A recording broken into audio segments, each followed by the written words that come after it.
সামৰণি পৰিল ডিব্ৰুগড় নিজ মানকটা গাঁৱৰ ৰাইজৰ উদ্যোগত আৰু ৰঙালী বিহু সন্মিলন উদযাপন সমিতিৰ সৌজন্যত দুদিনীয়াকৈ অনুষ্ঠিত কৰা ৰঙালী বিহু সন্মিলনৰ ডিব্ৰুগড় চহৰৰ উপকণ্ঠ বৃহত্তৰ নিজ মানকটা ৰঙালী বিহু সন্মিলন উদযাপন সমিতিৰ সৌজন্যত দুদিনীয়াকৈ অৰ্থাৎ 17 আৰু 18 মে তাৰিখে মানকটা সোণোৱাল সাংস্কৃতিক ভৱনৰ মুকলি মঞ্চত বিহু উদযাপন কৰা হয়। এই মঞ্চটো হোৱাৰ পৰা আমি ইয়াতে পাতিবলৈ লৈছোঁ। আমাৰ ইয়াত পতা 6 বছৰ হৈছে। আমি 15 চনৰ পৰা ইয়াত আৰম্ভ কৰিছিলোঁ। 15, 16, 17, 18, 19 আমাৰ পতা নহ'ল। 18 বৰ্ষত আমাৰ লগৰ এজনী ওচৰৰে কাষৰ ঘৰৰ মানুহ ঢুকোৱাৰ কাৰণে আমি এই বছৰটো বাদ দি দিলোঁ।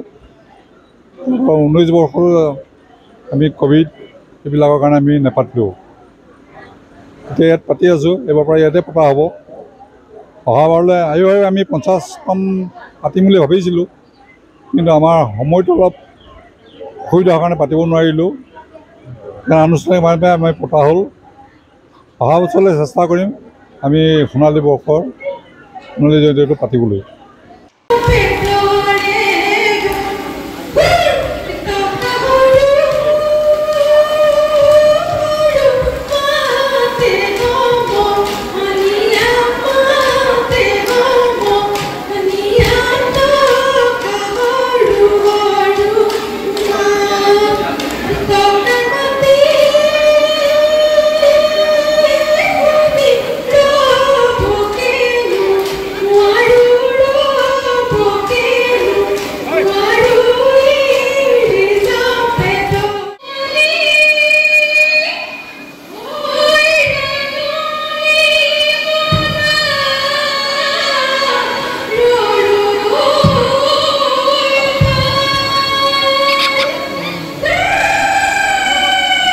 নমস্কাৰ। বিহুৰ লগত সামাজিকভাৱে যদি সকলোতে জড়িত হৈ থাকোঁ, গতিকে বিহুৰ লগত নিশ্চয় আমি ওতঃপ্ৰোতভাৱে জড়িত হৈ থাকিবই লাগিব। কাৰণ বিহুৱেই হৈছে আমাৰ এটা অসমীয়া সংস্কৃতি, যাৰ যোগেদি আমি নিজক অসমীয়া বুলি চিনাকি দিব পাৰোঁ বিহুৰ যোগেৰে। আজি সকলো ৰাইজে মিলি কালিৰ পৰা দুদিনীয়া কাৰ্যসূচীৰে এই বিহু সন্মিলনখন আৰম্ভ হৈছে। আজি অন্তিম দিন, গতিকে আজি ভাবিছোঁ আমি সুচাৰুৰূপে চলি যাব। এইখিনিকে মোৰ ক'ব লগা। ধন্যবাদ। অসমীয়া জাতিৰ সমন্বয়, এনাজৰী আৰু সংস্কৃতিৰ অনবদ্য অৱদানক জাতি, বৰ্ণ, ধৰ্ম নিৰ্বিশেষে জীয়াই ৰাখিবলৈ আৰু সাম্প্ৰতিক সংসদৰ ৰূপত উজ্বলাই তুলিবলৈ প্ৰয়াস কৰা প্ৰথম দিনাৰ বিহু পতাকা উত্তোলন, স্মৃতি তৰ্পণ, বিহু নাচ, ঢোল-বাদন, জেং বিহু, বোৱাৰী বিহু আৰু বিহুৱতী প্ৰতিযোগিতা অনুষ্ঠিত হয়।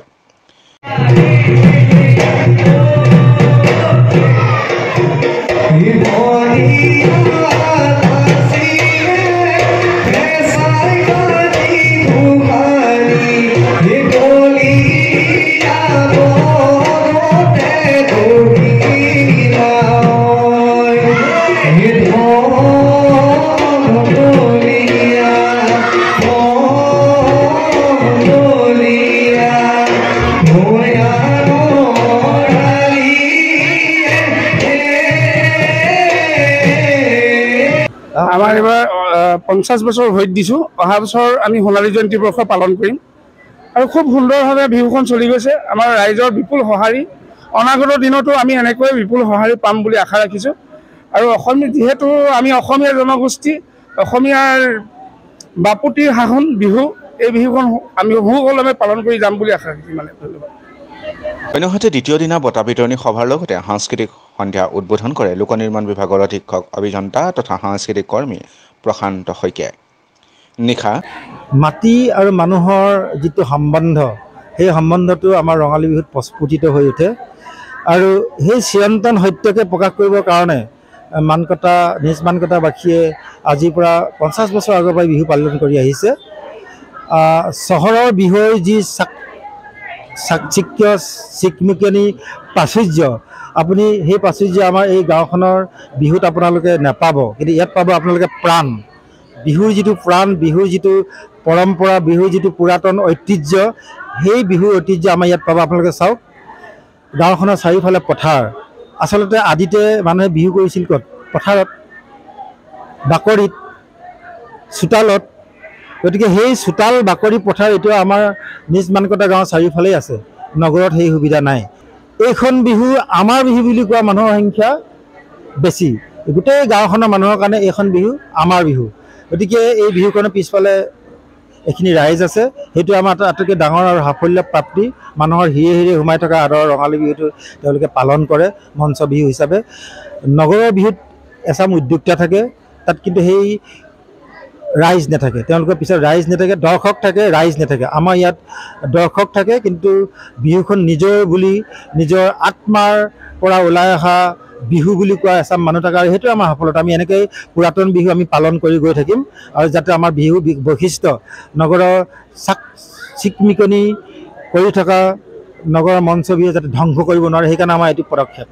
আমন্ত্ৰিত হুঁচৰি দলৰ দ্বাৰা হুঁচৰি পৰিৱেশন আৰু কণ্ঠশিল্পী নিতুল দাধৰাৰ গীতৰ শৰাইৰ কাৰ্যসূচীৰে অন্ত পৰে।